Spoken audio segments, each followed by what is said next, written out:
Hezbollah के समर्थन का ऐलान कर दिया है। सवाल अब यह उठ रहा है कि क्या इजराइल को लेकर ईरान और सऊदी अरब की सीक्रेट डील हो गई है, और इसी पर देखिए ये खास रिपोर्ट।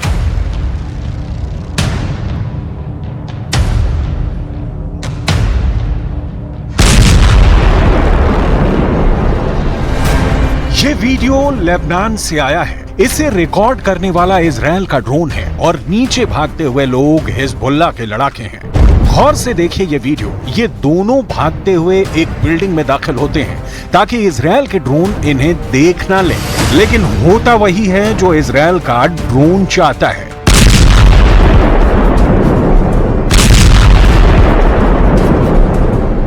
ये उत्तरी इजराइल और दक्षिणी लेबनान के बॉर्डर का इलाका होला है और यहां पर इजराइल ने ये सर्जिकल स्ट्राइक कर दी। अब ये वीडियो देखने के बाद क्या हिजबुल्लाह चीफ गुस्से में होगा? क्या बेंजामिन नेतन्याहू जश्न मनाएंगे? कौन गुस्सा होगा, कौन खुश, या फिर इसका उल्टा होगा?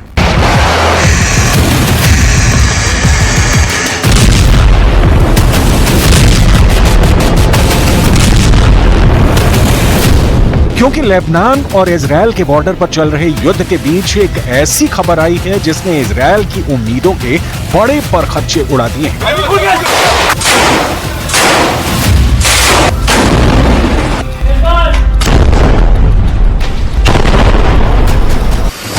खबर ऐसी है कि हिजबुल्लाह सेंटर स्टेज पर आ गया है और अरब देशों का बॉस कहा जा रहा है। लेबनान के इस मिलिशिया को जो अरब देश दुश्मन मानते हैं, अचानक वो हसन नसरल्लाह के इर्द गिर्द इकट्ठा होना चाहते हैं। हसन नसरल्लाह अब अरब देशों का बॉस बनकर उभरने लगा है। नसरल्लाह और हिजबुल्लाह को लेकर पूरे पश्चिम एशिया में एक बड़ा उलटफेर हो गया है। इसकी वजह है ये खबर।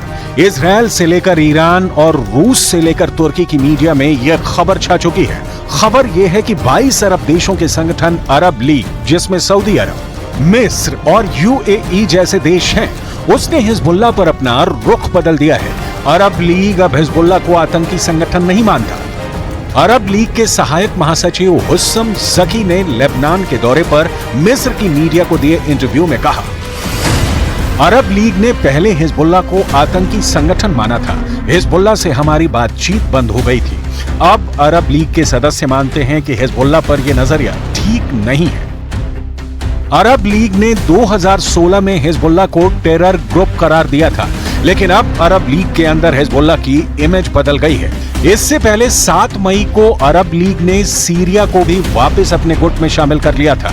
हिजबुल्लाह और सीरिया दोनों को हमेशा ईरान का पक्का समर्थन रहा है। ऐसे में क्या अरब लीग के फैसले को ईरान के आगे झुकना माना जाए? क्योंकि हिजबुल्लाह कोई देश नहीं, एक मुल्क का मिलिशिया है और उसे लेकर अगर अरब देशों का ज़हन बदला है तो इसके पीछे क्या ईरान की पावर है? क्योंकि पिछले 2 सालों में ईरान ने सभी अरब देशों से अपने रिश्ते सुधारे हैं और अब इसका फायदा हिजबुल्लाह को भी मिलने लगा है। हिजबुल्लाह की पावर का एक और वीडियो देखिए। लेबनान इजराइल बॉर्डर पर हिजबुल्लाह ने ईरान की दी हुई अल्मास एंटी टैंक मिसाइल से हमला किया और इस मिसाइल ने सीधे जाकर इजराइल की नेमर बख्तरबंद गाड़ी को उड़ा डाला। इस तरह की टक्कर अभी तक कोई अरब देश इजराइल से नहीं ले पाया है, बल्कि गाजा पर बमबारी को लेकर अरब देश अभी तक बैकफुट पर रहे हैं।